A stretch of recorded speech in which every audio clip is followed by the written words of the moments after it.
Então, as últimas 3 aulas a gente viu coisas bem básicas de C, né?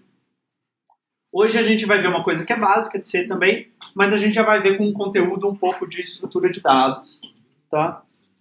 Então a gente vai falar uma coisa que chama tipo abstrato de dados, que vai ser importante para a gente no curso. E aí, as 2 próximas aulas, semana que vem, a gente vai ver ponteiros, e aí a gente acaba a parte de C e começa a parte de estrutura de dados de fato.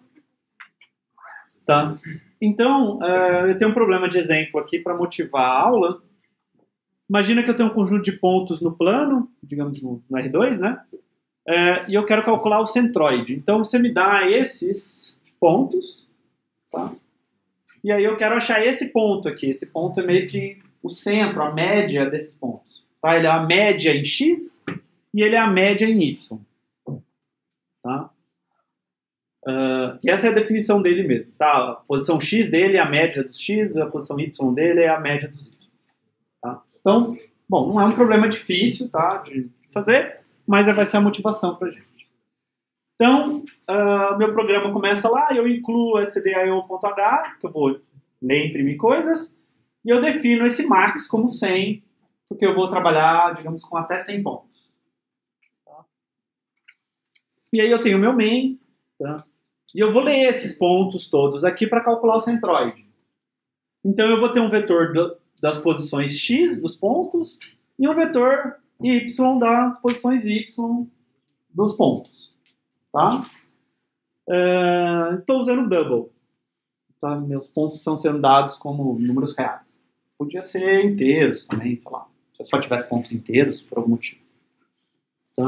E aí o meu centroide, ele vai ter uma coordenada x e uma coordenada y, né? Então cx é a coordenada x do centroide e cy é a coordenada y do centroide. E eu também vou precisar de i e n. O i eu vou usar no for, o n é a quantidade de pontos. Então eu leio, tá, o n, então eu faço scanf % de e comercial n, para ler quantos pontos tem, e aí agora eu vou ler os pontos, tá? Então eu leio aqui cada um dos n pontos, então meu for começa com i igual a 0, enquanto o i for menor que n, certo? Então estou indo de 0, 1, 2 até n menos 1. I mais. E aí eu leio a coordenada x e a coordenada y do ponto. Tá? E guardo na posição i desse vetor. Então se eu tiver pontos que são, digamos que meu conjunto de pontos eu tenho um que é 0.1, 0. O outro é menos 3, 2. E o outro é 0, 7. Eu vou ter um vetor x que vai ser 0.1, menos 3 e 0. E um vetor y que vai ser 0, 2 e 7. Aí o meu vetor é de tamanho max. Certo? Então tem mais coisas aqui no meu vetor, mas o meu programa não vai importar, porque eu só vou olhar até a posição n-1. Ok? Então li lá as coordenadas x e y de cada ponto e fui guardando no vetor. Então se eu olho para a posição i do vetor x, tem a coordenada x do iésimo ponto. Se eu olho para o yi, é a coordenada y do iésimo ponto. Tá? E aí eu faço o cálculo aqui do centroide. Então eu vou fazer uma média, então eu começo cx e cy com 0. Tá? Eu posso fazer isso daqui no C. Não sei se eu tinha comentado isso já antes. Tá? Mas eu posso fazer atribuição assim, cascata. Tá? Posso atribuir várias variáveis para 0 ao mesmo tempo. Se eu quiser. Tá? E agora eu tenho que fazer essa conta. Então eu vou percorrer cada um dos pontos e vou somar em cx. Tá? Então, estou fazendo um cálculo de média, né? Então, você pode pensar que a média é 1 sobre n. Por exemplo, o cx deveria ser essa conta. Né? Eu somo todos os xis de igual a 0 até n menos 1. E aí eu divido por 1 sobre n. Certo? Só para ficar mais fácil, eu passei 1 sobre n dividindo. Então eu estou somando de igual a 0 até n menos 1, xi dividido por n. Tá? Só para não ter que dividir por n depois. Então tá aqui, calculei qual que é o cx pela média e cy aqui pela média. Tá? E aí depois eu imprimo cx e cy. Tá? E devolvo 0. Tudo bem? Dúvidas com esse programa? Tá. Se eu tivesse mais dimensões, pode ser que eu não estou trabalhando no plano, pode ser que eu estou trabalhando no R3. Certo? Ou no R10. Ou no R qualquer coisa. No R1000. Tá? Vamos pensar primeiro no R3. Como que eu mudo esse programa para trabalhar no R3?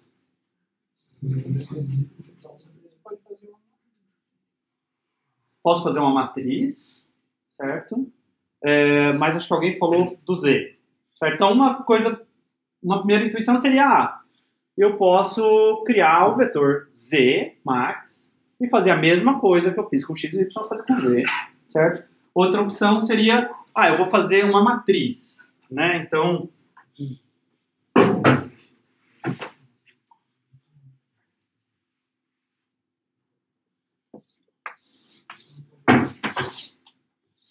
é como se fosse algo assim, né? Coordenada 0, coordenada 1 e coordenada 2. Então, x, y e z. Tá? Se eu quiser trabalhar com quarta dimensão, eu teria que colocar um outro vetor lá, certo? Ou então é só aumentar mais uma linha aqui, certo? Então esse negócio aqui escala melhor. Então se eu quiser trabalhar com 1000 dimensões, eu teria que ter 1000 vetores, ou eu só faço uma matriz com 1000 linhas e n colunas. Então, o chato aqui, se eu tenho que ter um vetor para cada dimensão. E outra coisa que é chato aqui, tá, é que a informação está separada. Se vocês olharem, eu tenho um vetor que guarda os x, um vetor que guarda os y, e aí eu tenho que olhar para a posição i de um e para a posição i do outro para combinar a informação e ter o ponto, né? Okay? Então, uma coisa que a gente pode fazer em C, que fica melhor para esse problema, é um registro. Tá? Então, o que é um registro? É uma coleção de variáveis que elas estão relacionadas de alguma forma. Por exemplo, a coordenada x, y e z de um ponto no R3. Tá? Essas são 3 variáveis, mas essas 3 variáveis estão relacionadas, porque elas constituem um ponto. Né? Não são 3 coisas soltas, elas constituem o ponto. Tá? Essas variáveis elas podem ser de vários tipos diferentes. No caso de ponto, as 3 variáveis são double, mas no caso de aluno, eu tenho nome, que é um vetor, eu tenho RA, que é um int, eu tenho endereço, que é um outro vetor de char, certo? Eu tenho data de nascimento, eu posso ter um monte de informações associadas a um aluno. Então, eu posso ter vários tipos, tá? E isso daqui está tudo organizado numa única estrutura, tá? E ela é referenciada por um nome em comum. Então, basicamente, pensa assim, eu posso definir o que é um aluno. Então, um aluno é um nome comum, tá? E aí, o aluno vai ser uma estrutura para mim e o aluno vai ter campos dentro dele, vai ter variáveis relacionadas àquele aluno, tá? Então, tem o que a gente chama de membro do registro. Então, nome é um membro, telefone é outro membro, data de nascimento pode ser outro membro, e assim por diante. Tá? E aí, cada membro também vai ter um nome, certo? Então, telefone, endereço e etc. Tá? E essa estrutura que eu vou criar vai definir um novo tipo. Então, a gente aprendeu, até a aula passada, os tipos básicos de C. Int, double, float, char, unsigned, long, etc. Certo? A gente aprendeu aqueles tipos. Isso é uma forma de eu criar o meu próprio tipo. Tá? Um tipo que é composto. Aqueles são meio que os tipos básicos. E aqui eu vou criar um tipo que é composto de vários tipos básicos. Tá? não é uma classe. Vocês viram classe em Python? Viram classe em Python? Sim. Então, lembra uma classe, tá? Então, o que classe tinha? Campos e métodos. Aqui não tem métodos. Aqui só tem campos. Tá? Então, um registro não chega a ser uma classe, porque a classe tem os métodos que manipulam aquele objeto. Tá? Aqui eu não tenho isso. Eu só tenho os campos. Tá? Os membros. Tá? Então, ela não tem funções associadas. C não é orientado a objeto, que nem o Python. Tá? Não tem o conceito de objeto em C.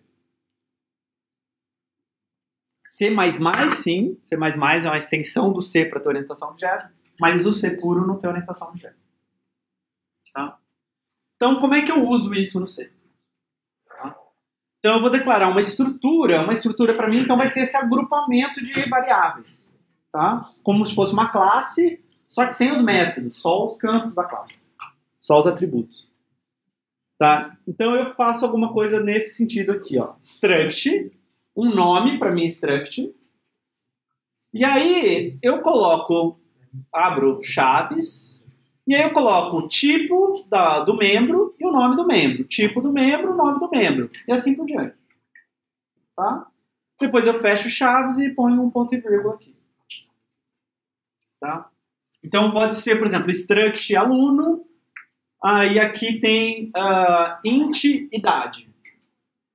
Aí int RA, double CR, sei lá, tá? E aí tem os outros campos do aluno, e os outros membros que eu quero guardar da informação do aluno. Tá? E aí como que eu declaro um registro, tá? Uma variável desse tipo, eu uso struct, o identificador que você escolheu, o nome que você escolheu lá em cima, e o nome da variável. Tá? Isso daqui cria uma variável chamada nome registro para struct identificador. Tá? Em C a gente vai declarar essa estrutura só uma vez. Tá lá no começo do nosso programa, para o programa inteiro poder usar. Mas eu posso declarar vários registros que têm essa estrutura. Eu posso ter vários alunos no meu programa. Tá? Posso ter um vetor de registros também, por exemplo. Uma matriz de registros. Tá? Então, deixa eu dar um exemplo para ficar bem claro. Então, imagina que eu quero fazer a ficha de dados cadastrais de um aluno. Eu posso fazer isso daqui. Tá?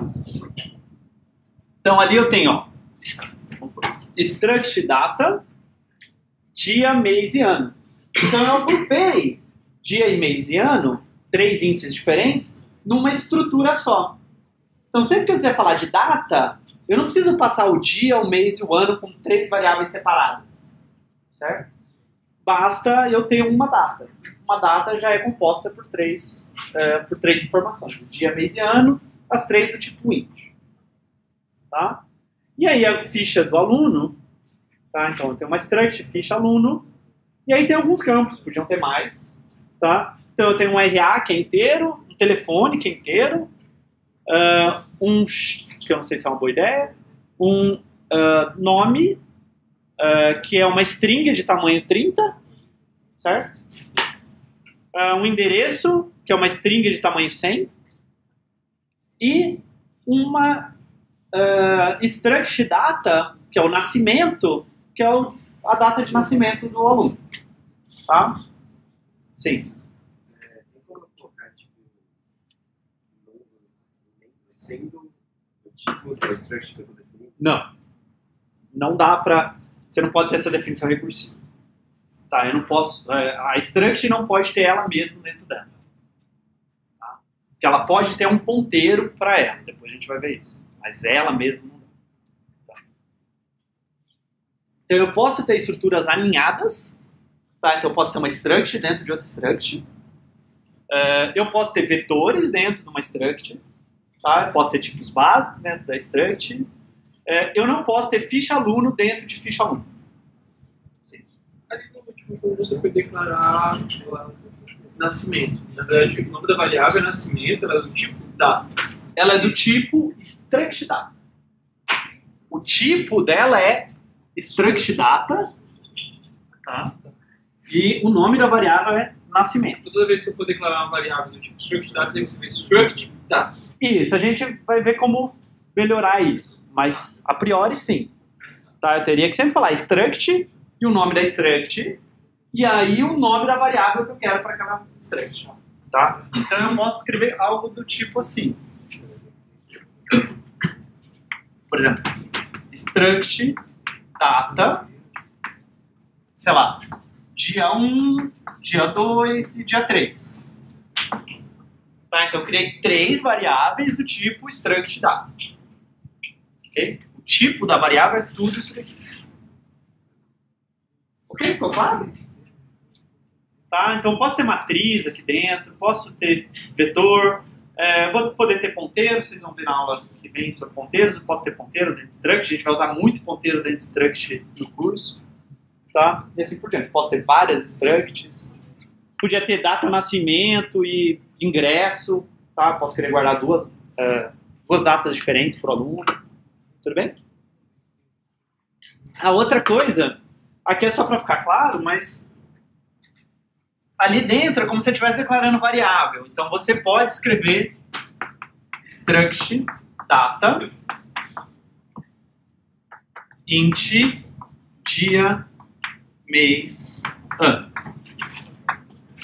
Tá? Então você pode agrupar os membros que são do mesmo tipo numa linha só. Tá? Dúvidas? Sim. Se eu agrupar numa linha só, eu posso tirar os bagulhinhos já? Não. Precisa ter a chave. E o ponto vírgula no final da chave? Não, eu tenho um ponto e vírgula, eu esqueci. Tá? Tudo bem? Tá. Como é que eu uso isso? Bom, então eu mostrei como declarar, né? Então eu posso declarar a variável lá, struct data D1, por exemplo, uma data. E aí como é que eu acesso dia, mês e ano? Eu uso ponto.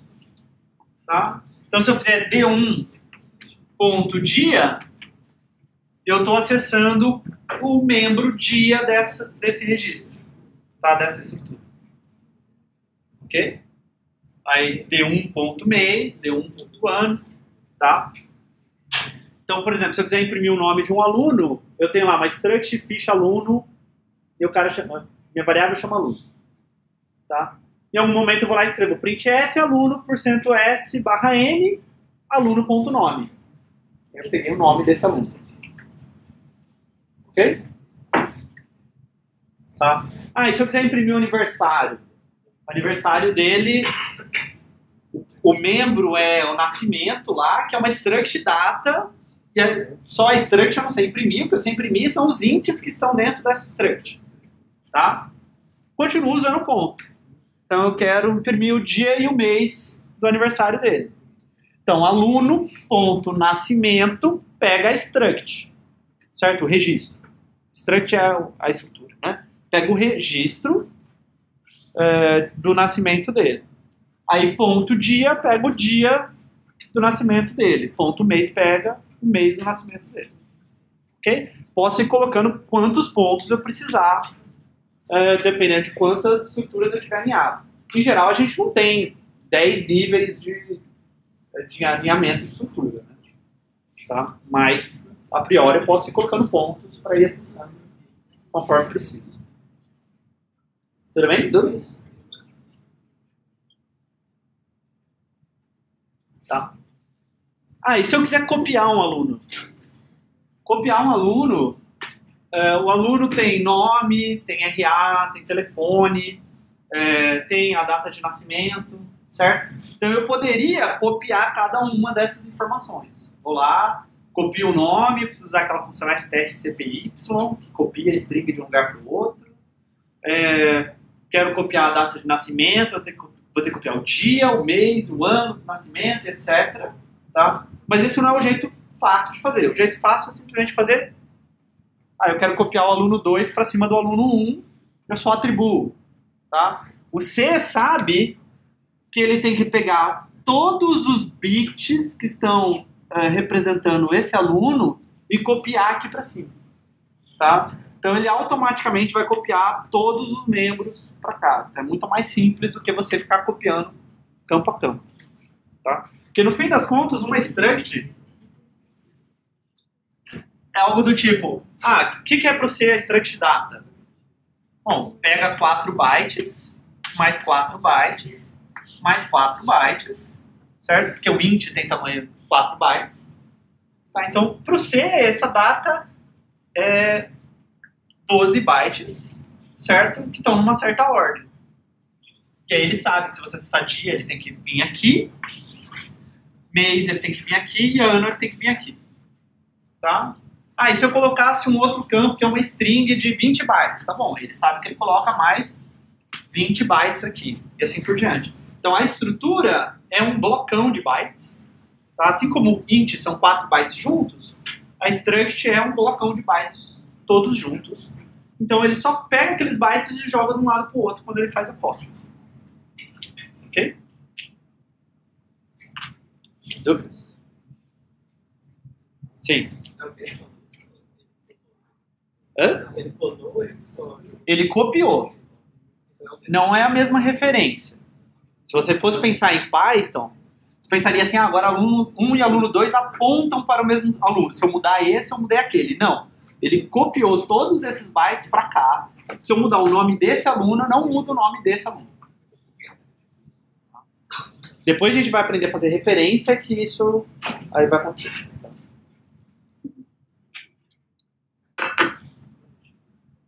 Ok? Outra coisa que a gente vai usar é esse comando typedef. Tá? O typedef, ele te permite dar um novo nome para um tipo que já existe. Tá? O que pode parecer estranho. Eu poderia escrever assim, typedef int, meu int, ponto e vírgula.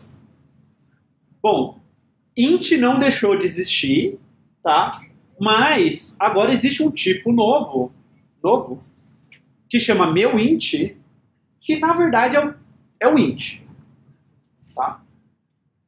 E aí eu posso ir lá e fazer assim, meu int x. O que isso faz? Isso cria uma variável que na verdade é um int.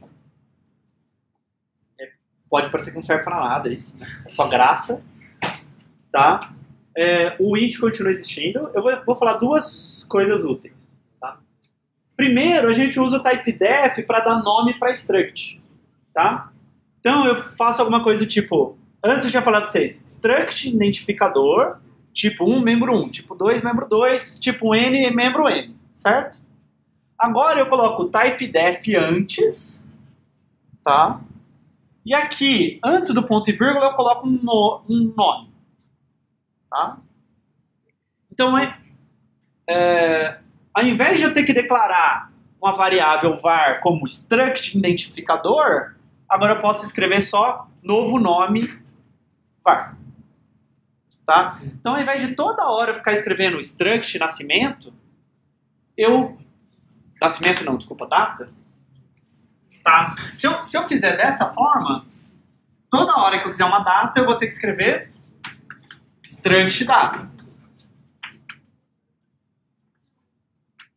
Tudo bem? Se eu fizer aqui, typedef, e aqui eu colocar data, que não tem nenhum problema ser esse mesmo nome aqui, tá? Agora eu não preciso mais de struct. Eu falo só data de. Tudo bem? Fica mais curto, melhor para ficar programando. Sim. Esse identificador você não usa para nada, se você decide, né? Isso, agora esse identificador eu posso inclusive omitir ele.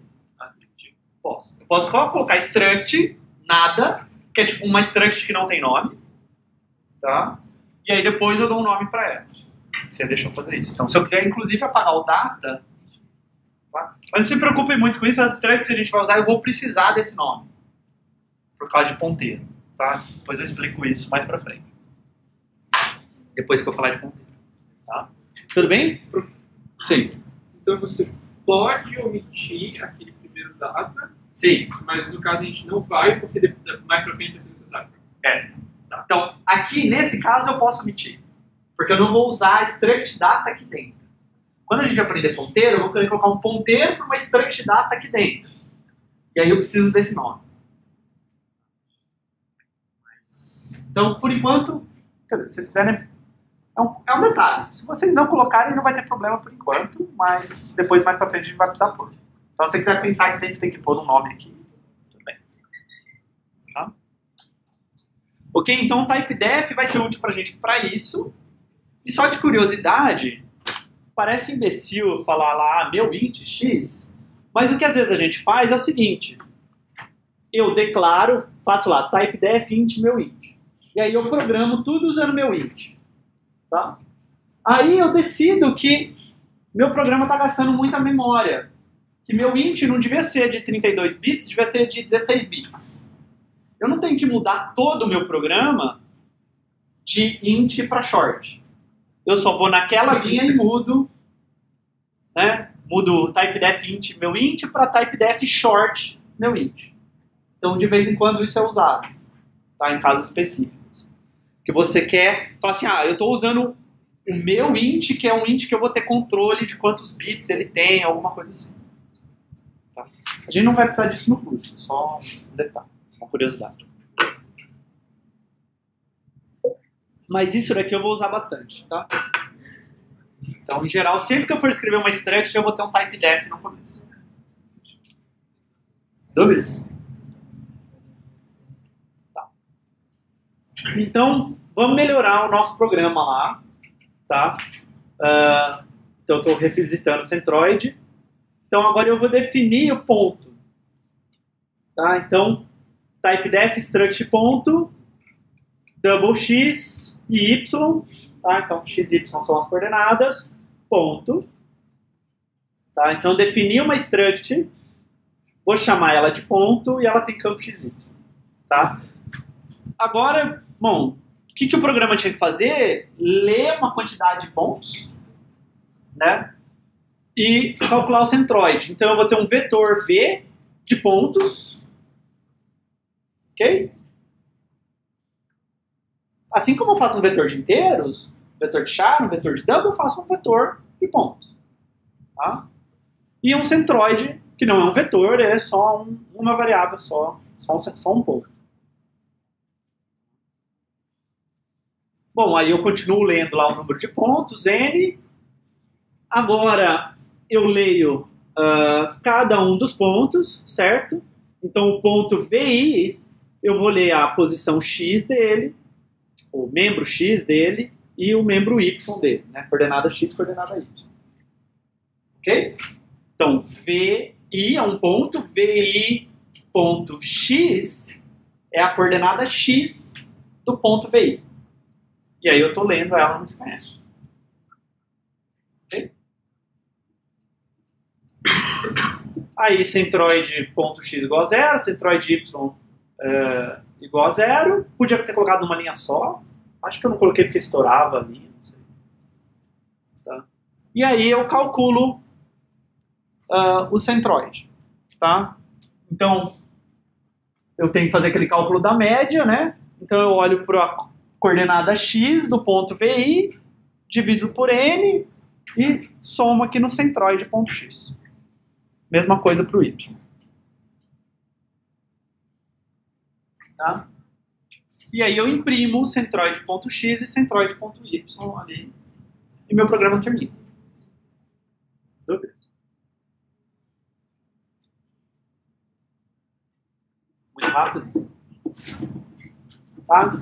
Basicamente você vai usando ponto e aí depois vira uma variável qualquer. Certo? Eu leio scanf, eu imprimo, faço a conta. Não importa. O que eu não consigo é somar dois pontos. Não sei somar 2 pontos, certo? Eu sei somar as duas coordenadas x do ponto e somar as duas coordenadas y. Mas escrever um ponto mais o outro não faz nada, certo? Vai dar erro de compilação. Imprimir também, não sei imprimir um ponto. Eu sei imprimir a coordenada x do ponto e a coordenada y do ponto. Tá? Ok? Se eu quisesse colocar coordenada z, eu aumentava aqui minha struct ponto. Ainda tenho que mudar umas coisas no meu código. Certo? Poderia falar assim, agora eu quero que o ponto seja aquela representação por matriz, que, como é que é o nome mesmo? Hiermes. Que o Hiermes sugeriu. Falou, se fosse 1000 coordenadas, eu não ia querer colocar 1000 membros aqui dentro. Tudo bem, eu coloco um vetor de doubles, certo? Double, lá escrevo, double, sei lá, chords, 1000. Certo? Agora eu tenho um vetor de 1000 posições.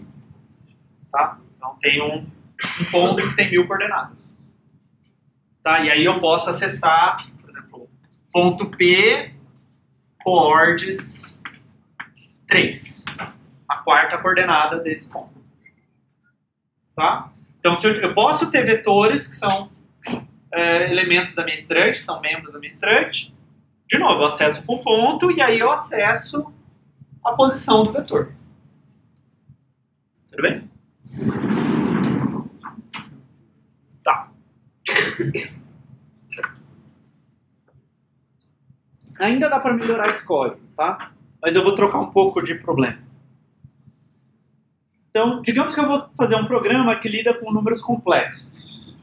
Tá? Então, só lembrando, o número complexo, para quem viu faz muito tempo, é um número da forma A mais BI, né? A e B são números reais, e I é a raiz imaginária, né? Raiz de menos 1. Tá? A unidade imaginária. E aí, digamos que eu quero ler dois números complexos, somar eles, e aí eu quero calcular o valor absoluto. Tá? O valor absoluto é definido como a raiz quadrada de A ao quadrado mais B ao quadrado.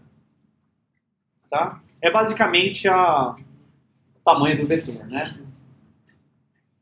Então eu poderia escrever um programa assim, usando uma struct.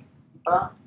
Porque o número complexo ele é naturalmente composto por dois elementos, certo? Pela parte real e pela parte imaginária dele. Então eu crio lá uma struct complexo, tá? Typedef struct. Tá vendo? Eu não coloquei o nome aqui porque eu não preciso. Tá? É opcional colocar o nome aqui. Podia escrever struct complexo. Só deixei struct. E aí eu tenho o double real, double imaginário, imagem. Isso define o que é um complexo. Tá? E aí o meu código aqui é bem simplesinho. Eu tenho 3 números complexos, A, B e C. E aí eu leio o número A, certo? Então eu tenho que ler a parte real e a parte imaginária dele. Eu estou fazendo uma leitura meio simples, tá? Eu não estou pensando que a pessoa vai me escrever A mais BI. Eu estou pensando que a pessoa vai escrever A espaço B. Mais fácil porque eu tenho que ler o mais, ler o I. Então eu li o número complexo A, li o número complexo B. Tá? E aí agora como que é o C é a soma de A mais B? Bom, é só somar a parte real e a parte imaginária. Tá? Então, C.real é igual a A.real mais B.real e C.imagem é igual a A.imagem mais B.imagem. Somei os dois números, agora eu quero imprimir o valor absoluto. Tá? Então, para imprimir o valor absoluto, eu vou fazer aquela conta lá. Né? Então, C.real vezes C.real é o A ao quadrado lá, a parte real ao quadrado. C.imagem vezes C.imagem é a parte imaginária ao quadrado. Somo os dois e tiro raiz quadrada. Então, a math.h tem uma função lá, sqrt, que calcula a raiz quadrada. Tá? Lá no começo do meu programa eu não coloquei os includes, mas teria que ter math.h lá em cima. E devolvo zero. Você ali utilizando typedef struct, sem utilizar o nome depois do struct, se eu tivesse um outro struct, daria problema? Não. Porque você fala assim, esse é o que não tem nome, e aí não posso ter o outro que não tem nome? Não. Isso que eu fugiria. Não, ele não tem problema. Porque ele sabe assim, eu tenho que dar um nome de complexo para esse negócio. Então, quando isso aqui terminar, ele já chama complexo. Eu nunca mais vou precisar referenciar ele. Dúvidas? Tudo bem? Tá. Bom, aí agora entra um pouco que a gente vai fazer bastante em estrutura de dados, tá? Que é essa ideia de tipo abstrato de dados. Tá? Então, imagina o seguinte, a gente vai lá e soma duas variáveis float.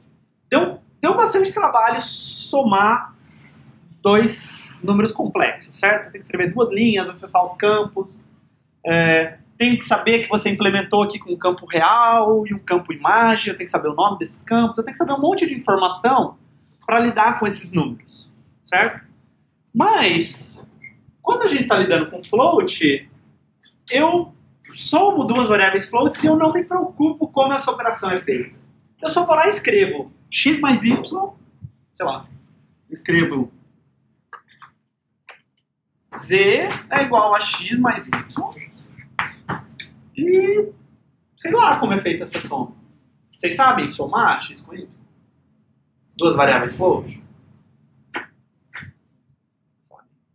Como funciona?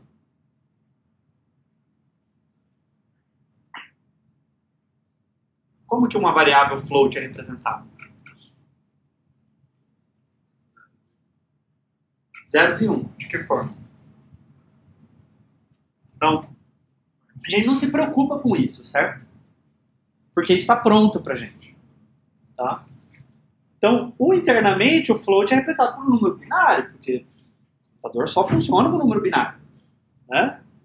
0.3 é representado por essa sequência de bits.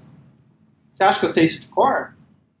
Não. Fiz um programinha que extraía cada um dos bits e imprimia para poder pôr no slide. Eu sei teoricamente como é representado. Tá? Mas eu não me importo com isso, eu não penso isso. Ah, esse X ele é representado com uma sequência de bits seguindo o padrão da I3E, que é não sei o que, não sei o que. Não, eu só somo e eu sei que vai dar certo. Dizer vai ter a resposta de X mais Y. Certo? Então eu não fico me preocupando como a operação é feita, a operação só ocorre. Eu preciso que ela seja feita, certo? O compilador esconde para mim esses detalhes. O compilador sabe o que ele precisa fazer para somar dois números. Que é, na verdade, pedir para o processador somar esses números. Certo? Mas a gente não fica se preocupando tanto com isso. Tá? Se eu quero lidar com números complexos, eu tenho que me preocupar com esses detalhes. Eu tenho que me preocupar que o número complexo é composto por dois números double, um que chama uma parte que é a real, uma parte que é imaginária, e etc. Certo? Eu tenho que me preocupar com esses detalhes de implementação. Por quê? Porque o C não tem número complexo nativo dele. Eu que tive que criar. Então eu que tenho que fazer os algoritmos que manipulam números complexos. Ok? Então, será que eu posso abstrair um pouco o que é um número complexo? Quero falar assim, soma dois números complexos. Não me importa como se soma números complexos. Tá? Então, eu posso abstrair até um certo ponto, tá? Usando registros e funções. Uma coisa que vai lembrar o que vocês viram de classes. Tá? Mas eu não tenho classes em C. Então, eu vou fazer uma coisa que lembra a classe, mas não é classe. Tá? Então, eu posso fazer o seguinte. Eu posso criar funções que fazem coisas para mim e depois eu só preciso chamar essas funções. Eu não preciso ficar lembrando como a soma é feita. Toda vez que eu quiser somar dois números, eu não tenho que lembrar ou saber como que se soma esses números. Eu só uso a função. Tá? Então, eu posso lá, por exemplo, criar uma função complexo novo. Você me passa um número real e um número imaginário, eu te devolvo um número complexo. Tá? Então, o que ele faz? Declara uma variável C, fala que a parte real do C é igual a essa variável real, a parte imaginária é igual a essa variável imagem, e devolve o C. Tá? Então, isso meio que criou o meu objeto. Se fosse em Python, né, seria a função que cria o objeto. Mas aqui a gente não tem objeto, não tem classe. Tá? Complexo soma. Recebe A e B, dois complexos, e devolve um novo número complexo, onde a parte real é soma das partes reais de A e B, e a parte imaginária é soma das partes imaginárias de A e B. Ok? E complexo lê é uma função que lê lá a parte real e a parte imaginária do número complexo e devolve esse número complexo. Tá? E pode parecer, não, Rafael, você está falando que você vai esconder os detalhes, mas os detalhes estão todos aqui. Certo? Então, até que ponto eu estou escondendo os detalhes? Por enquanto, não estou. Tá? Primeiro que isso daqui é importante por uma coisa que a gente fala muito em computação, que é ser dry ao invés de ser wet. Tá? Então, eu quero meu código seco. Eu quero que meu código não tenha repetição. Então, dry é don't repeat yourself. Tá? Ao invés de wet, que é escreva tudo 2 vezes. Tá? Então, toda vez que no meu programa eu estou escrevendo 2 vezes a mesma coisa, isso cheira mal. Isso provavelmente é uma função que você quer chamar 2 vezes. Tá? Então, a ideia é que você não se repita. Tá? Quando eu tenho essas funções, imagina, eu tenho complexo soma. Eu nunca mais tenho que escrever essa linha aqui. Eu só chamo a função complexo soma. Tá? Se eu quero criar um novo complexo, eu não tenho que ficar fazendo isso toda vez. Ou se eu quero ler um complexo, não tenho que ficar fazendo isso toda vez. Eu chamo a função faz isso uma vez. Tá? Então as funções elas permitem eu reutilizar o código em vários lugares. Aí meu código fica dry. Tá? E onde a função é usada, eu estou interessado no resultado da função. Não como ela é feita, como eu calculo, como eu uso a função. Tá? Então, dá um exemplo que a gente acabou de ver. SQRT.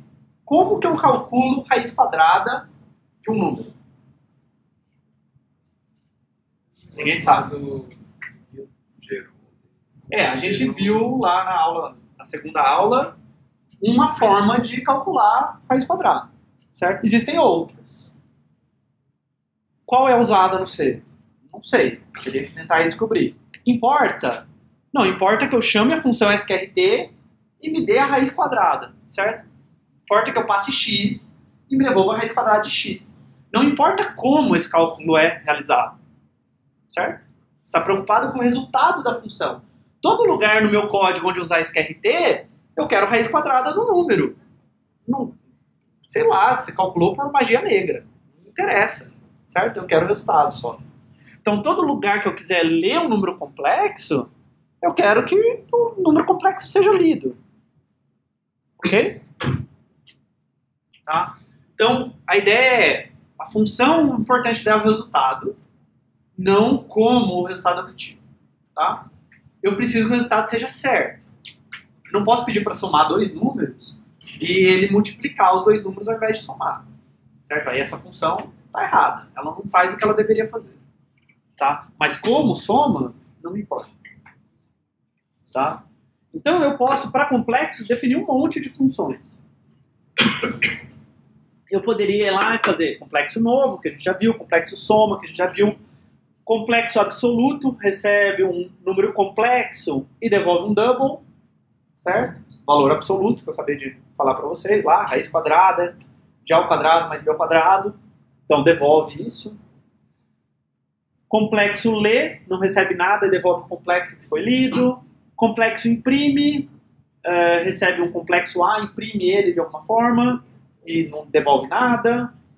Complexo iguais, verifica se A e B são iguais, né? A parte real e a parte imaginária deles são iguais. E aí devolve um int, devolve 1 se eles são iguais, devolve 0 se eles são diferentes. Complexo multiplicação, vai lá e multiplica 2 complexos e devolve um complexo. Complexo conjugado, recebe um complexo A e devolve o conjugado do complexo. Não sei se vocês lembram, mas conjugado do complexo A menos BI. Tá? Então eu posso ter um monte de funções, certo? Posso ter tudo quanto é função que você pensar para números complexos, tá? Então, legal. Então eu vou lá, definir a minha struct complexo, definir esse monte de funções de números complexos para fazer meu lab, sei lá. E aí isso é o lab, digamos, 5, e aí no lab 6 eu peço de novo para vocês trabalharem com número complexo. Resolve um outro problema, mas, de novo, está trabalhando com números complexos. Tá? Então, se você quiser usar números complexos em vários programas, basta agora você copiar aquelas structs, a struct complexo, e essas funções, e aí você usa no outro programa, certo? Você já tem tudo implementado, é só usar. Tá? Legal. Até um certo ponto. Certo? Assim, ficou fácil eu reutilizar o código que eu fiz. Mas e se eu descubro que complexo conjugado está devolvendo A mais B? Está errado. Tem um bug. Certo? Ou a minha multiplicação, eu fiz as contas lá na mão, errei, e está implementada errada a multiplicação de dois números complexos. Agora eu tenho 10 programas. Eu sou uma empresa Complexos Inc. Eu vendo programas de números complexos, é um mercado em ascendência, né? E aí eu tenho 10 clientes. Está errado multiplicação de complexos nos 10 códigos. Certo? Eu tenho que entrar em cada um deles e corrigir cada um deles. Certo? Isso, a gente está ferindo a ideia do dry. A hora que eu copiei e colei, a hora que eu fiz o primeiro, copiei, joguei pro segundo, aí depois eu copiei, joguei pro terceiro, etc. Eu não estou sendo mais dry. Certo? Eu estou me repetindo, só que ao invés de me repetir dentro daquele programa, eu estou me repetindo em relação a todos os programas. Né? Quando eu olho todos os programas, eu estou me repetindo. Quando eu olho um programa só, talvez não, mas quando eu olho tudo que eu estou fazendo, eu estou me repetindo. Então a gente não quer fazer isso. A gente quer reutilizar código sem repetir código, sem copiar o código de novo. Certo? Tá, então como é que a gente vai fazer isso? Então a gente vai quebrar o programa em 3 partes. Tá? Então a gente tem um cliente, uma interface e uma implementação. Tá? Então a implementação é essa implementação das funções para números complexos. Como que eu somo 2 números complexos? Como é que eu multiplico 2 números complexos? Como é que eu calculo o valor absoluto? Certo? Todas essas funções que eu preciso para números complexos. Então eu defino como calcular, como somar, como calcular o número absoluto e etc. Tá? Que é a parte que a gente chama de implementação. Tá? Aí eu vou ter um código que utiliza números complexos. Tá? Então, uma coisa é a implementação, como soma, como lê, como imprime, como faz tudo. E outra coisa é um código que usa números complexos, que lê números complexos, usando a função que lê números complexos, soma eles, imprime, faz alguma coisa. Tá? A lógica do programa. Tá? Então ele vai lá e soma 2 números complexos, mas ele não se importa como 2 números complexos são somados. É só que quando ele chamar a função, passando 2 números complexos, o resultado é a soma deles. Como você implementou isso, não me importa. Tá?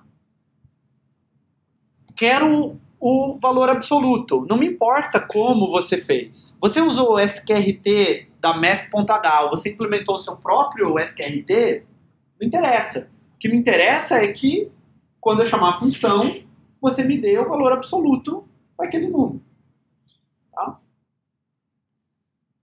Bom, então eu não me importo como, mas eu preciso conhecer quais são as funções que eu posso usar. Certo? Eu preciso saber que existe uma função complexo soma, uma função complexo multiplicação, uma função complexo lê. E eu preciso saber o que essas funções recebem e o que elas devolvem. Tá? Para eu poder usar elas. Mas como é a implementação de cada função, qual é o bloco de código que vai lá dentro, não me importa. Desde que a função faça o que ela promete. Tá? Isso é o cara que a gente chama de cliente. Porque ele está usando os números complexos. Tá? Então ele é um cliente dos números complexos. Tá? E aí eu tenho uma coisa no meio, que é a struct dos números complexos, tá? E os protótipos das funções, os nomes das funções. Certo? A assinatura da função. Qual é o nome dela, o que ela devolve e o que ela recebe. Tá?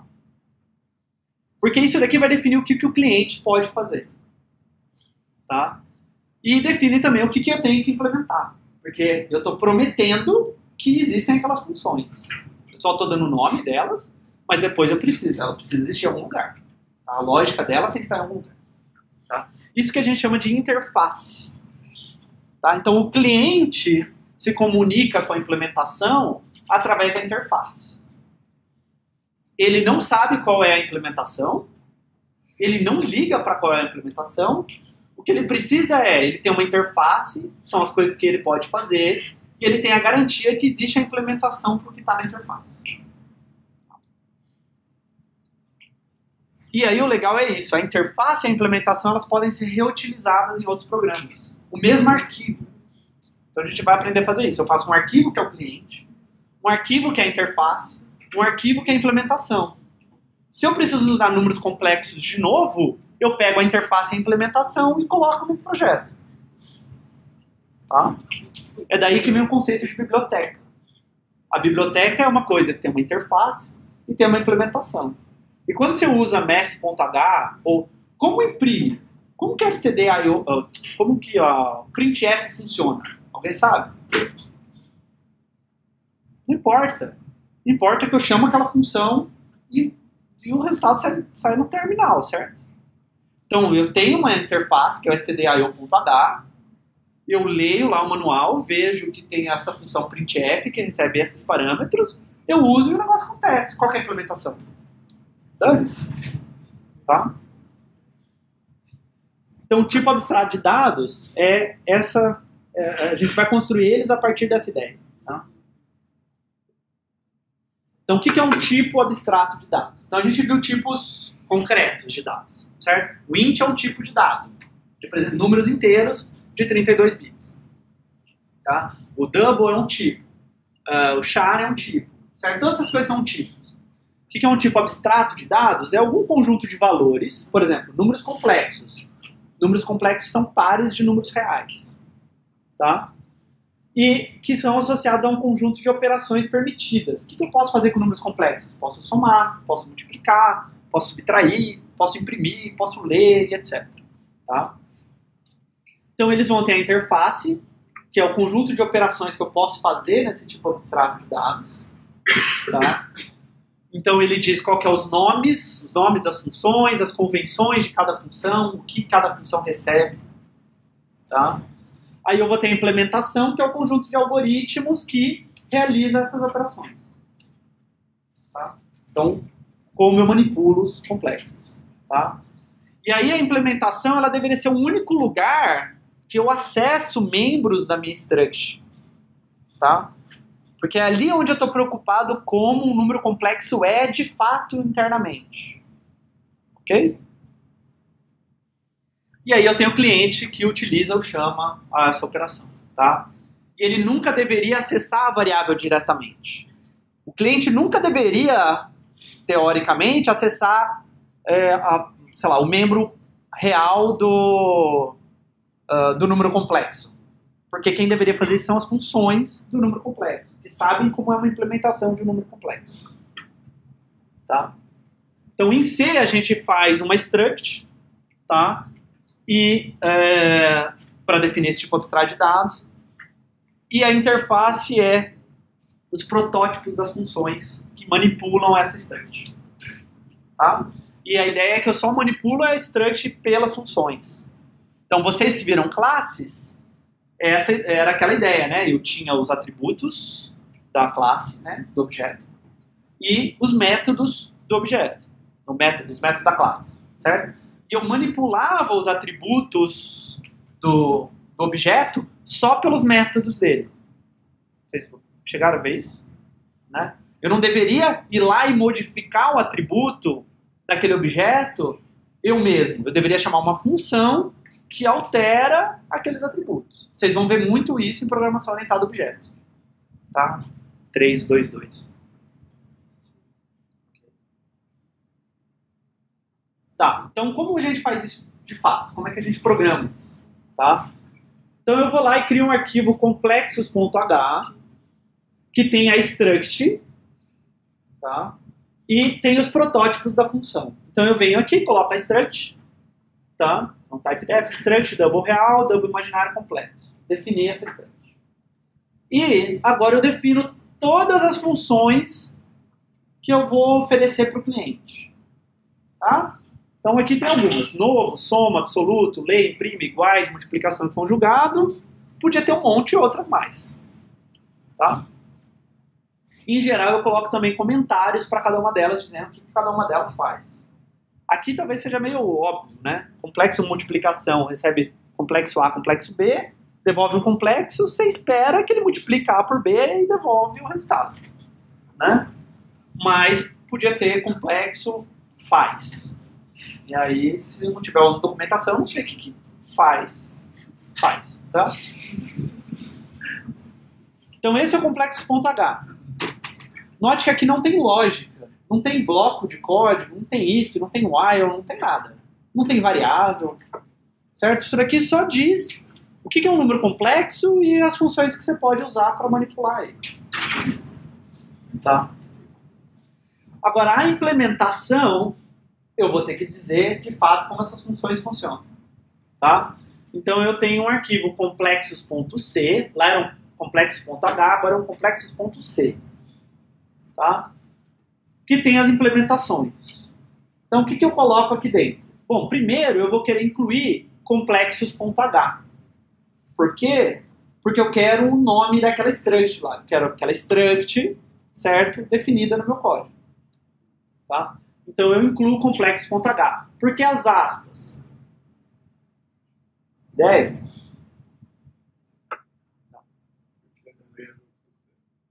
Isso. Menor, maior para as coisas que vêm junto com C. Aspas para coisas que o usuário definiu. Tá? Na verdade, basicamente isso. Tá? Aspas significa procure no diretório atual. Tá? Na pasta que você está compilando. Tá? Eu posso colocar subpastas aqui. Tá? Então eu posso colocar bibliotecas / complexos.h. Então eu posso pôr um endereço, sim, dentro das aspas. Tá? Então abre aspas, bibliotecas / complexo.h, fecha aspas. Então as aspas significa procure localmente. Tá? O menor maior significa procure no sistema. Então tem bibliotecas que você pode baixar da internet, instalar, e elas são instaladas na sua máquina e você consegue acessar o menor maior. Tá? A gente não vai precisar disso no curso, mas é bom saber. Tá? Então o complexos.h define a struct lá para mim. stdio.h e mef.h estão aqui porque eu vou precisar delas no meu código. Então aqui eu posso pôr quaisquer bibliotecas que eu preciso usar. Tá? E aí aqui eu dou a implementação de fato de cada uma daquelas funções que eu defini na interface. Tá? Eu tenho que implementar cada uma delas, porque se o cliente quiser chamar alguma delas, tem que ter um código para elas. Tá? Então eu venho para cada uma daquelas e eu faço o código. Dúvidas? Tá. E aí, quando eu quiser usar números complexos no meu código? Bom, eu vou lá, incluo a interface. Então o que complexos.h me diz? Qual é aquela struct e quais são as funções que permitem manipular aquela struct. E aí eu só chamo as funções. E o meu código fica bem simples, né? Eu leio dois números complexos, eu somo os dois números complexos guardando em C, eu imprimo C e eu imprimo o valor absoluto de C. Sim. Mas as funções não estão escritas. Isso. Então, o complexos.h me diz que essas funções vão existir. É uma promessa. O complexos.c tem a implementação. A gente vai ter que juntar essas coisas. Tá? A gente tem 3 arquivos separados. A gente tem o cliente.c, ou lab.c, ou qualquer coisa.c, complexos.c e complexos.h. O cliente não vê o complexos.c, ele vê o complexos.h. Na hora de compilar, eu vou colocar o .c lá no meio. Tá? Então eu vou mostrar como compila. A gente vai ter que compilar de um jeito diferente. Tá? Porque só isso daqui, eu não sei como que a implementação de complexos lê funciona. Tá? Então como que eu vou compilar isso? Então eu vou ter tem 3 arquivos diferentes, certo? Cliente.c, que tem a função main, complexos.c, que tem a implementação, e complexos.h, que tem a interface. Tá? Então eu vou compilar por partes. Eu vou compilar cliente.c, tá? Só que eu vou passar todas as flags que eu estiver usando, tá? Essas são as flags da disciplina. Mas eu vou passar também um "-c" aqui, tá? Isso daqui não vai gerar o programa. Sem o C, isso daqui tentaria gerar o programa. Com o C, isso vai gerar um arquivo compilado cliente.o. O que é esse arquivo? São as funções que estão definidas em cliente.c compiladas, certo? Mas o que está em cliente.c não é suficiente para montar o programa, ok? Então ele compilou aquele pedaço e só. Não é um cliente.o não é um programa, eu não posso rodar ele. Aí eu vou compilar complexos.c, também são "-c". Isso vai lá e vai compilar as funções de números complexos, certo? E vai gerar o complexos.o. De novo, não é um programa completo, inclusive não tem main, certo? Não tem de onde começar a rodar o programa. Mas é um monte de funções que estão compiladas. E aí eu vou rodar essa linha, tá? Que é GCC cliente.o, complexos.o, -lm, porque eu estou usando biblioteca matemática, tá? -o, lembra do -o? -o é o nome que eu quero dar para o programa que eu vou gerar. Cliente. Isso daqui vai gerar o executável cliente. O que ele faz? Ele pega o que foi compilado em cliente.o, o complexo que foi compilado em cliente.o, junta também a biblioteca matemática, tá? Ali o -lm, e aí gera o programa todo. Então eu estou compilando as coisas por partes, tá? E é o que a gente chama de linkagem. Eu estou conectando todos esses pedaços formando o programa, tá? Então eu tenho que adicionar, eu estou pegando o cliente.o, complexo.o e juntando para gerar o cliente. Sim. Tem diferença se eu primeiro compilar o cliente.c ou complexo.c? Sim, certo. Você também é diferente caso eu escreva CCC, complexos.o, cliente.o? Isso. Mas é importante que só tenha uma main com todo. Isso. Só tem exatamente uma main. Se tiver mais de uma main, vai falar que tem função redefinida, certo? Não pode ter duas funções com o mesmo nome, ele vai reclamar. E se não tiver main, ele vai falar, falta main no seu cara que você está tentando compilar. Que, em geral, o que acontece, você vem aqui no complexos e esquece do -c, é o erro que ele vai dar. Ele vai falar, não tem main aqui, certo? Não posso gerar esse executável, tá? Não importa se eu executar essa linha primeiro ou essa linha primeiro, e não importa a ordem dos pontos Os aqui, ele vai juntar todas essas coisas numa coisa só. Sim. Você não precisa compilar a interface, né? Não, a interface, o ponto H eu não compilo. O ponto H, ele foi incluído nos arquivos. Então, o que é incluir é, pega aquele texto e joga no começo do programa. Tá? Então ele compila, de certa forma. Isso, porque ele passou a ser parte do cliente.c. Quando você deu um include, vai naquele arquivo, pega o conteúdo e joga aqui. Tá? É tipo um copy-paste automático. Assim, tá? Tá. Então, eu adicionei o LM aqui. Pode ser que tenha outras bibliotecas que eu preciso pôr.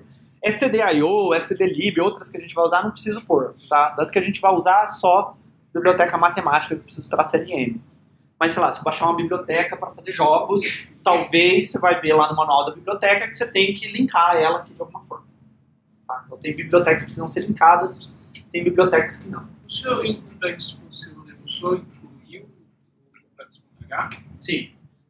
Então tanto o cliente.c quanto o complexo.c incluem complexo.h. Que é o único lugar onde a struct está definida. Tá? Sim. Se a implementação dos métodos se ele for diferente da assinatura, isso vai dar um erro ou ele vai achar que é um método novo? Ele vai achar que é um método novo, pode dar um erro no sentido de... então, digamos que você faz alguma coisa assim. Quer dizer, se for o mesmo nome, vai dar um erro. Porque ele vai... você não pode ter... Eu não sei se em Python. Python eu posso ter duas funções com o mesmo nome, mas que recebem parâmetros diferentes? Em C eu não posso. Tá? Então não tem sobrecarga de função, essas coisas assim. Então, basicamente, a ideia é que você quer implementar toda a interface exatamente como está sendo prometida. Tá? Porque o cliente vai usar aquela interface. Se você não implementar alguma das funções, e o cliente usar as funções, na hora de compilar ele vai falar, a função tal não existe. Você prometeu que ela ia existir e ela não existe. Tá? Tudo bem? Muito chato compilar isso, né? Então tem um negócio que chama Makefile. Vocês já devem ter conhecido por causa dos labs. Não sei se vocês viram os Makefiles dos labs. Tá? Não sei se os PEDs explicaram na aula de lab e tal. O Makefile é uma coisa que ajuda a você compilar programas, tá? Então um Makefile para esse meu programa seria algo desse tipo aqui, tá? Já explico. E o bom é isso, se eu tiver esse Makefile, e a gente vai dar o Makefile todos os laboratórios para vocês, basta eu ir no terminal, na pasta que está com os arquivos cliente.c, complexo.c e complexo.h e digitar make. Na hora que eu digitar, aí tem que ter um Makefile lá. Tá? O Makefile é a receitinha do bolo. Eu dou make, isso daqui gera o meu cliente. Tá? Por curiosidade, eu vou explicar para vocês o que o Makefile está dizendo para gente. Tá? Então, o Makefile ele é baseado em tarefas. Tá? Então, por exemplo, acho que tinha lá, use make, testa tudo, não tinha alguma coisa assim? Então eu dou make, se eu não escrever nada na frente, é make all. Tá? Faça tudo. Se eu digitar alguma coisa na frente, essa é a tarefa que eu quero realizar. Tá? Então aqui eu estou falando para você o seguinte, para realizar all, eu tenho que realizar essa tarefa que chama cliente. Como é que eu realizo a tarefa que chama cliente? Bom, aqui está na linha 3, eu falo, para realizar a tarefa cliente, você tem que realizar a tarefa cliente.o e a tarefa complexos.o. Tá? Digamos que você já gerou clientes.o e complexos.o. Depois que você fez isso, para terminar de fazer cliente, você tem que executar a linha 4. Tá? Então esse tab aqui no começo diz que tem que ser tab, não pode ser barra de espaço. Tá? Ele diz, então para terminar essa tarefa depende de cliente.o e de complexo.o, e para terminar ela eu ainda preciso executar essa linha aqui no terminal. Tá? Que é juntar o cliente.o com o complexo.o com uma biblioteca matemática e gerar o cliente. Tá? Para fazer cliente.o, o que eu preciso? Eu preciso das tarefas ou arquivos, tá? cliente.c e complexo.h. Não existem essas tarefas, mas elas são arquivos que tem que existir na minha pasta. Tá? Se o arquivo existe, é o arquivo. Se não existe o arquivo, tem que ter uma regra para gerar o arquivo. Tá? Então, no começo, cliente.o é um arquivo que não existe. Certo? Depois que eu compilar, vai ser um arquivo que vai passar a existir. Ok? Então, cliente.o ele depende de cliente.c e complexo.h. Como é que eu gero ele? GCC, flags, -c, cliente.c. Mesma coisa para o complexos.o. Tá? E aí, o que o Makefile faz? Ele fala assim, você quer gerar all? Tem que gerar o cliente. Quer gerar o cliente? Tem que gerar cliente.o, tem que gerar complexo.o. Quer gerar cliente.o? Depende desses dois arquivos. Esses dois arquivos existem? Existem. Então, executa essa linha. Agora eu preciso fazer complexos.o. Esses dois arquivos existem? Existem. Então, roda essa linha, volta e termina o cliente. E aí compilou tudo que precisa compilar. Tá? Bom, é mais complexo do que isso daqui? Mas isso daqui eu teria que digitar toda vez. O Makefile eu faço uma vez. E aí depois é só ficar dando make. Tá? O legal disso é o seguinte. Ele só recompila o que for necessário. Digamos que você compilou e você nunca mexeu em complexos.c e complexos.h. Você só mexeu em cliente.c. Certo? Ele vai ver que ele não precisa rodar essa regra aqui, porque os arquivos aqui são mais antigos do que complexos.o. Então eu não preciso recompilar. E ele vai recompilar só isso daqui e só isso daqui. Tá? Em particular, o kernel do Linux, que é um código em C gigantesco, com um monte de pontos Cs diferentes que você tem que juntar tudo, ele usa Makefile para compilar. Se toda vez que fosse mudar alguma coisa no kernel do Linux, tivesse que recompilar todo o kernel do Linux, ia perder muito tempo. Tá? Recompilar o kernel do Linux pode demorar horas. Tá? E aí, às vezes, você só fez uma alteração de um único pequeno arquivo. Então, ele só recompila o que precisa. Ok? Dúvidas? E um makefile pode ser bem complexo. Tá? O makefile do kernel do Linux vai ser uma coisa gigantesca que tem um monte de coisa para ser compilada. Ok, então qual que é a vantagem disso tudo? Tá?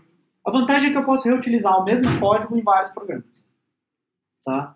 Então, complexos.c e .h, eles podem ser usados em outros programas. Eu criei a minha biblioteca de números complexos. Certo? Eu incluo .h, certo? E compilo colocando junto o .c lá, acabou. E o meu programa tem suporte a números complexos. Tá? Então, eu consigo criar a biblioteca de tipos úteis. Tá? Então, eu posso ter uma biblioteca de álgebra linear. Define vetor, já tem matriz, tem multiplicação de matriz com vetor, faz transposta, inverte a matriz, faz o que vocês quiserem pensar em termos de matriz e vetor, certo? E aí eu tenho isso que eu implementei uma vez e agora eu posso usar isso em tudo quanto é programa. Né? Inclusive, posso compartilhar isso na internet, tem um monte de biblioteca que você baixa que estendem a linguagem. O código fica mais simples, claro e elegante, porque o cliente ele fica só preocupado em usar as funções. Então, às vezes, o código fica mais legível, né? Porque você só vai lá e fala assim, soma dois números complexos. Não aparece qual é o código para somar aqueles dois números complexos. Certo? Então, você entende, isso daqui está chamando a biblioteca, somando dois números complexos. Imagina se toda vez que você precisasse imprimir alguma coisa, você tivesse que fazer exatamente o que o printf faz lá dentro dele. Seu código ia ser complexo, confuso de entender. Mas eu chamo printf, eu leio lá, ele está imprimindo um negócio. Então o cliente só se preocupa em usar a função, o tipo abstrato de dados só se preocupa em disponibilizar as funções. Ele também não está preocupado como números complexos vão ser usados. Certo? O tipo abstrato de dados não está pensando assim, ele está usando números complexos para, sei lá, para mandar uma nave para o espaço. Não importa. Certo? Então, a gente separa a implementação na interface. E por que a gente faz isso? Porque eu poderia deixar tudo na interface, certo? Então, eu separei o cliente da interface, né? Então, o cliente está aqui, a interface está aqui. Eu podia pôr os códigos das funções aqui na interface também, certo? Mas, eu separo a implementação da interface. Então, eu posso trocar a implementação sem trocar a interface. Ok? Então imagina o seguinte, eu tenho meu cliente, aí eu tenho minha interface e eu tenho a minha implementação. Então pode ser que, por exemplo, a minha implementação é lenta. Eu troco a implementação sem ter que alterar o cliente, sem ter que alterar a interface. Certo? Aqui eu posso ter implementação 1, implementação 2... e assim por diante. Posso descobrir que alguma coisa é mais rápida. Pode ser que para esse cliente a implementação 1 é melhor do que a implementação 2, mas pode ser que para o outro cliente é o contrário. Tá? O que eu preciso é que o resultado da função seja o mesmo. Continua somando duas coisas. Continua multiplicando duas coisas. Correto. Mas o código da função pode ser diferente. Certo? Eu posso ordenar usando bubble sort, insertion sort ou selection sort, mas eu estou ordenando. Certo? O resultado ainda é um vetor ordenado. Mas pode ser que às vezes eu quero selection sort, às vezes eu quero insertion sort. Nunca vou querer bubble sort porque não serve para nada. Tá? Então permite eu, por exemplo, fazer otimização. Tá? Então eu posso ter funções mais rápidas. Eu posso adicionar novas funções. Se eu adicionar novas funções na interface, na implementação, eu não quebro clientes antigos. Certo? O código fica bem modular, tá? A gente tem as coisas separadas. Então eu tenho um ponto H que cuida de números complexos. Eu tenho um ponto H que cuida de matrizes. Eu tenho um ponto H que cuida, sei lá, de o que você quiser. Tá? E isso deixa mais fácil de colaborar. certo? A gente pode falar assim, eu implemento complexos.c e .h e você faz o matrizes.c e matrizes.h, certo? E, vamos combinar uma interface já? Quais funções a gente tem que implementar? Porque aí o ciclano também implementa o cliente. E ele implementa o cliente mesmo sem não ter a implementação ainda. A gente combina qualquer interface, certo? Eu implemento a interface e ele implementa o cliente. Tá? Os arquivos também ficam menores com responsabilidade bem definida. Complexos.c só lida com números complexos. E mais uma coisa que é interessante, eu não preciso dar o ponto C. Eu posso te dar só o ponto H e o ponto O. Porque você só precisa grudar o ponto O no seu programa. Certo? Então, eu não preciso disponibilizar o código-fonte da biblioteca. Eu posso te dar o ponto H, que é a interface, quais são as funções que você pode chamar, quais são os tipos que existem, e a biblioteca compilada. Tá? Então, tem gente que ganha dinheiro com isso. Tá? Tem, por exemplo, softwares para resolver programação linear inteira, que é uma coisa que eu trabalho, que eles te dão a biblioteca, só que a biblioteca custa, sei lá, digamos, 100 mil reais. 100 mil dólares. Tá? Custa 100 mil dólares, porque é um negócio que você consegue aplicar na indústria e reduzir muito o custo da empresa. Certo? A gente usa com licença acadêmica, então a gente não paga, mas empresa que for usar tem que pagar. E muita gente paga, certo? Se eles te dessem o ponto C, você pirateava. Certo? Então eles te dão um negócio compilado, que tem alguma chave de verificação, olha na internet e vê se você é um usuário cadastrado ou não, e isso você não consegue mudar, e o ponto H. Tá? Então é uma forma de fazer negócio. Então, como que eu crio um TAD desse? Tá? Eu dou um nome para o tipo, certo? Complexo, por exemplo. Tá? Então, isso aqui é uma struct com type def. Cria a struct, coloco quais campos o número complexo precisa ter e uso o type def para dar um nome desse tipo. Tá? E eu digo quais funções ele deve responder. Então, soma, absoluta, etc. Tenho que pensar qual que é a entrada e qual que é a saída. Essa função recebe 3 números complexos e devolve um inteiro. Essa outra recebe 4 números complexos e devolve um double.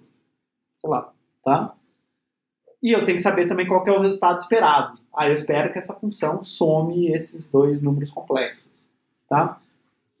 Idealmente, cada função só faz uma coisa. Uma função que soma, uma função que multiplica, né? Se eu precisar somar e depois multiplicar, eu chamo a função soma e depois eu chamo a função multiplicação. Eu vou fazer uma função que soma e multiplica. Tá? Então, primeiro, a gente costuma definir a interface. Certo? Eu defino o que eu vou precisar. Então, eu penso uma coisa mais alto nível. Antes de eu sair codando, que nem louco, eu penso quais são as funções que eu preciso codar. Tá? O que eu preciso responder. E aí eu vou lá e faço uma implementação para cada uma daquelas funções, que é um trabalho até mais simples. Certo? Eu vou para cada função e falo, o que eu tenho que fazer aqui? O que eu tenho que fazer nessa outra? E assim por diante. Tudo bem? Então isso é meio que uma receitinha de como criar um TAG. Vocês vão ter um lab que saiu hoje, acho, que vocês têm que trabalhar com TAG. Tá?